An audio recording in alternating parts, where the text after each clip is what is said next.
I've had a really good couple of days cycling since the last video.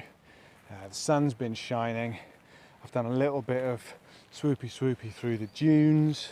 Mostly it's just been long stretches of gravel road through the forest, which is my favourite type of riding by far. This video is going to be about one of the coolest features of being on the road in Denmark, which is the free camping system.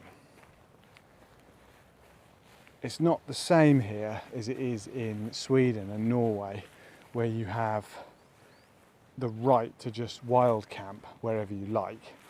But what they have here instead is this really cool system of designated free to use camping shelters.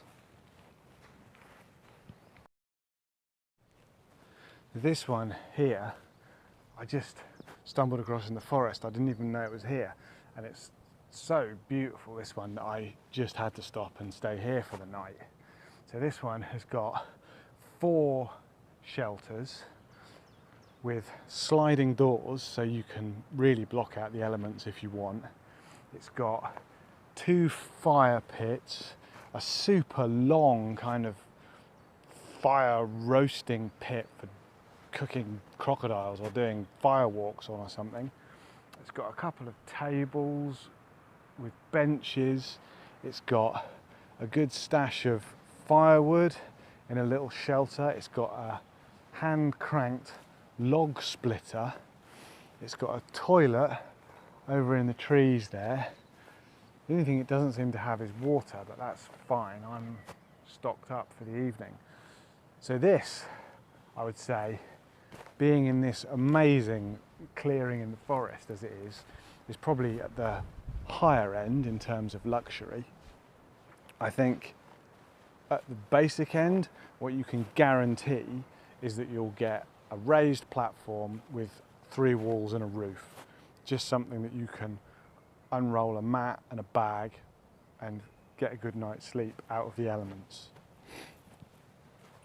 As well as that, you will sometimes, but not always, find fire pits, maybe covered fire pits. Quite often the fires will have these swing round heavy duty grilling systems if you want to cook stuff.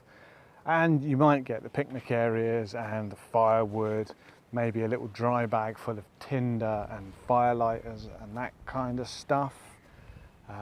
There's usually a toilet. They're usually pretty well maintained and clean with toilet paper. I stayed at one that had a shower, although I didn't have any money for the water heater, so it was a cold shower. One of them even had a wok hanging up, which is kind of cool, but kind of weird.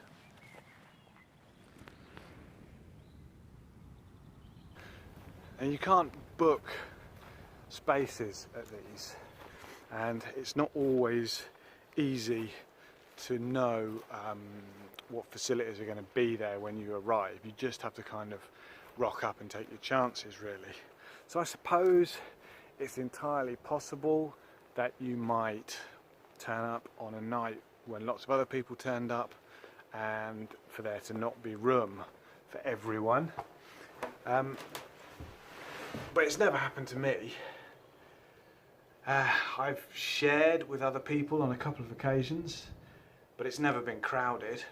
And actually, it's quite nice to cross paths with other travellers from time to time.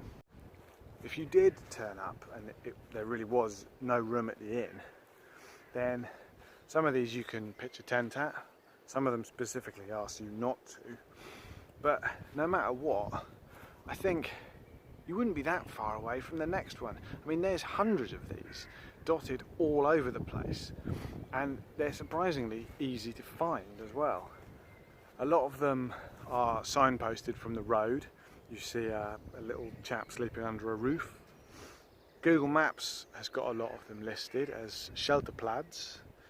OpenCycleMap seems to list even more of them, and they'll tell you as well whether there's a toilet and a fire pit at them. Be aware though that OpenCycleMap uses the same icon for any structure that a cyclist might nip into to get out of the rain.